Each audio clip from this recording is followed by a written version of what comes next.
So a couple of things that you come across when you're developing a website.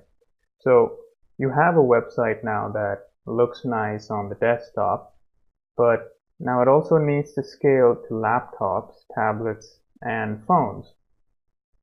At the same time, your website's images have to scale, and they also have to be cropped. Now we can load different images at specific screen widths by using the picture element. Now there's a reason why we should do this, and let's get into that. Why would we need to load a different image at different screen widths? Because there are two problems. Number one is a resolution switching problem. So on a smaller screen, we could load a lower resolution image. But this drop in quality of the image is not noticeable on a smaller device. I'll show you an example. Take this image. Let's go into our project. I've saved a couple of images here, and I'm going to take a low resolution picture. Now, the first one is the original picture I downloaded off the net. So imagine we had an image on the page that was that would stretch the full length of the screen and height. Now, as you can see, I've selected a low resolution image. So you can see the graininess of the image because it's actually low resolution and it's being stretched across a very big screen.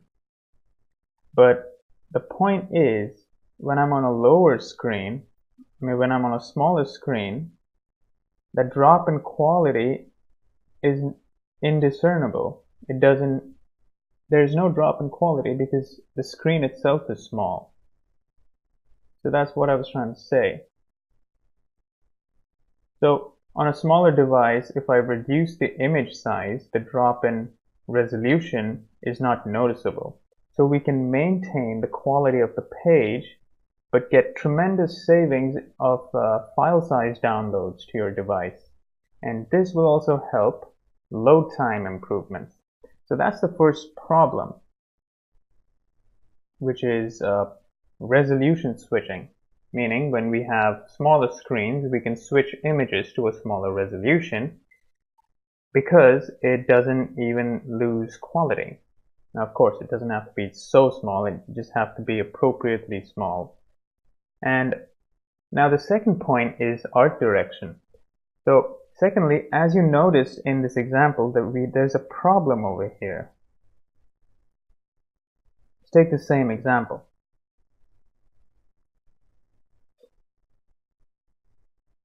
Let's say this image was another image. Let's say, okay, we'll take a picture for desktop. Okay, let's take a picture for desktop. Imagine you had built a website and this was the image on the website, okay? So that was the image, right? Now there's a problem here. As we scale down, the elements in the picture and the subject of the picture become very tiny. So it loses its focus. The image loses its focus. It loses its story, the message that it's trying to convey, because the elements are so small. When the picture is large, you can see all the elements in the subject very clearly. You can see the girl is in the frame properly. The pig is in the frame properly. But as I reduce the size of the screen, you can see that this image is not so effective. So maybe I just want to focus in on a smaller portion of the image when I'm on a smaller screen. So this is what I call, this is what's generally called the art direction problem. So now we just have an image, but when it's on a smaller screen, the elements are out of focus because they're just very tiny. So what if we could switch an image to focus on something that's more important than the entire image? like maybe these two characters, the girl and the pig. So that's the second problem. What we want to do is drop the resolution, but at the same time have the image convey its message or story. So what we can do is we can crop the image to focus on the subject. So that's what I've done in these files. So I've set up a file with an original size that will be appropriate for desktops, right? Then as the size of the screen decreases, I've cropped it a little bit more. I've cropped it and lowered the resolution. So at the same time, there is a file size saving, which improves load time, and you don't lose any quality because the screen device is smaller itself, and I still maintain focus on the subject of the image. And this is the way it looks on tablets.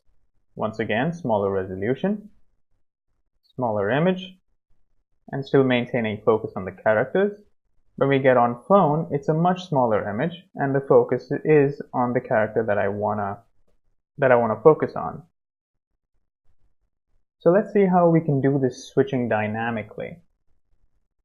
Now here's a little preview on screen size management when it comes to web development. It's good to know a little bit about this. So the first one is device width, and the second one is aspect ratio.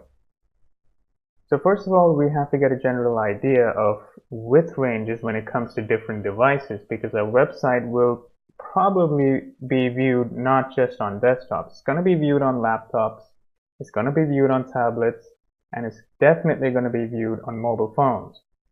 So there are a million different devices on the planet, so if we know the general screen width for each category, then we can set breakpoints to tell the browser which image we want to load depending on the screen size.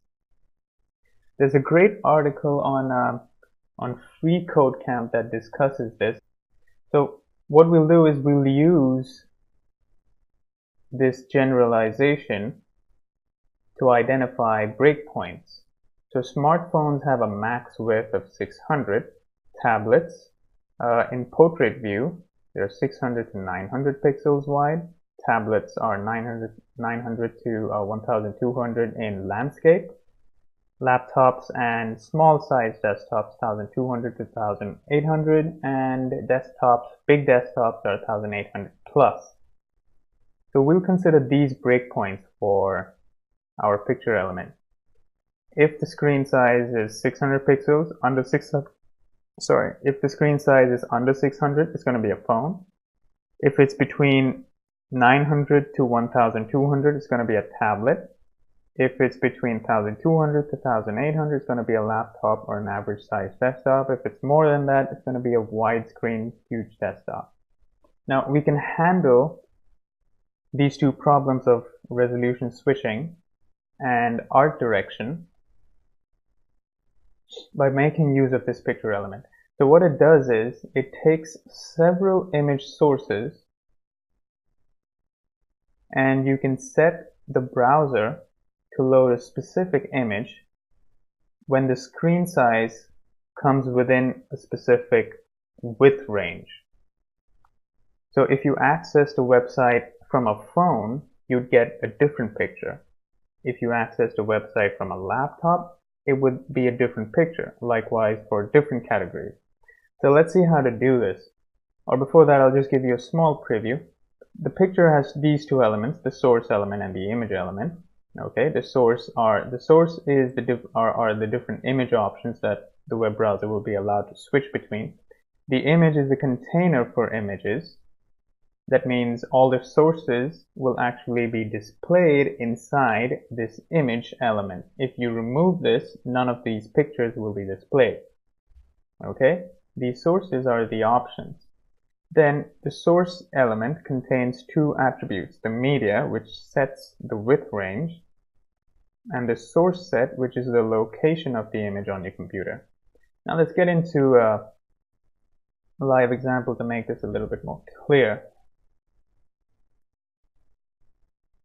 So this is the image we have right now.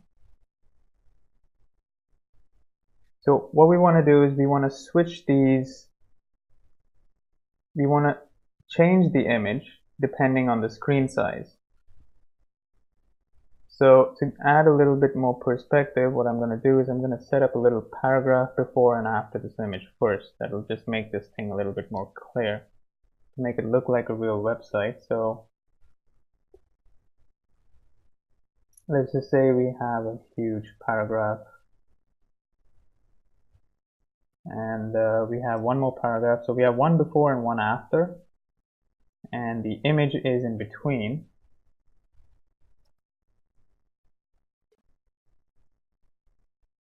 And we'll save this. Okay, so that's what it looks like. So on a wide screen it looks like this. On a smaller screen it's still the same thing, but you're losing focus. So you get what I mean, losing focus, right? So now let's start. Now what I want to do is, as I move through different screen sizes, I want the image to switch, and I already have saved these images over here in my folder, right? So I'm going to load this image for desktops, this image for laptops, this one for tablets, and this one for phone. Okay, so let's start doing that. The first thing you need to do is add a picture element. So we say picture, and we put the image inside the picture element, right? So now this image is the default image that will be displayed. Now we can customize our picture element. Let's add a source element. The source will contain two attributes. One is media. Okay, this will be the screen width that you're trying to specify. So I'm going to say this is what it is. This is the image you have to load when it's a desktop. Okay, and I'm going to say now when the max width is 1800 pixels, which is this. When the max width is 1800 pixels, just to make you understand. See, when the max width is 1800 pixels, that means it's going to be a desktop, okay, or a laptop. When the max width is 1800 pixels, which means a laptop or a small desktop, I want to load, use this attribute, source set is equal to, I want to load images, I want to load the laptop image. Okay, let's do this again. So when the screen width comes down to 1800 CSS pixels, it'll switch this source to the laptop image. When it exceeds 1800, it's going to display the default desktop image. Now let's add another source that says when the resolution is, when the max width, this max width has to be within parentheses. My bad.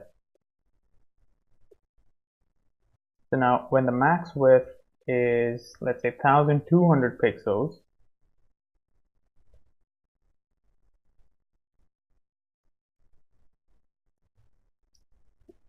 when the max width is 1200 pixels, I want to load the tablet image.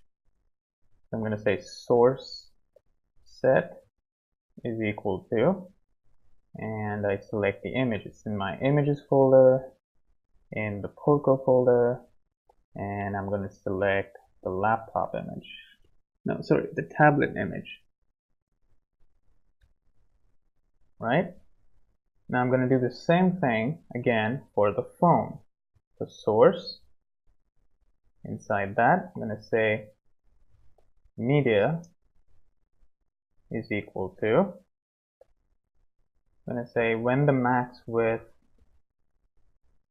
is when the max width is 600 pixels, then select this source set is equal to images slash Orco slash phone. Right? So if I save this now, you should see different images load at different breakpoints. Now the way we've set this up is 600. Max width meaning max width is 0 to 600. Max width 1200 means 0 to 1200. But it cannot contain anything from 0 to 600 because that's already been defined here. So it starts from 600 to 1200 because as soon as it drops below 600, it triggers this source. So the same way, the next range is from 1200 to 1800. Anything above 1800 goes back to the default image. Right? So now let's have a look at this image. Let's see what we've done. As you can see, different images load. This is the desktop, this is the laptop image because I'm running on laptop right now. So it's loading the laptop image. As I scroll in, you'll see the image scale. You can see how wide the image is. You can see the second column. This is the first column. You can see this is the first column. This is the second column. You'll see it crop in. That means the image is switching.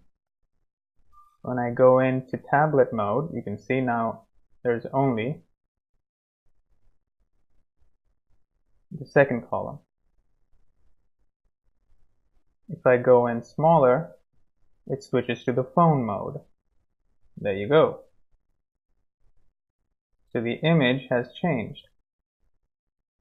So we're switching images depending on the screen size. There we go. So just to recap, this is a good generalization of device categories with their widths.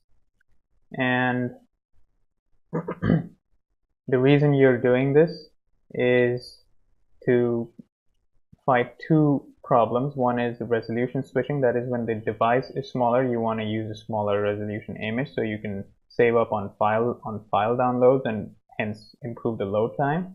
And the second problem is art direction. You can load a cropped image to maintain focus on the subject of the image and not lose the message it's trying to convey.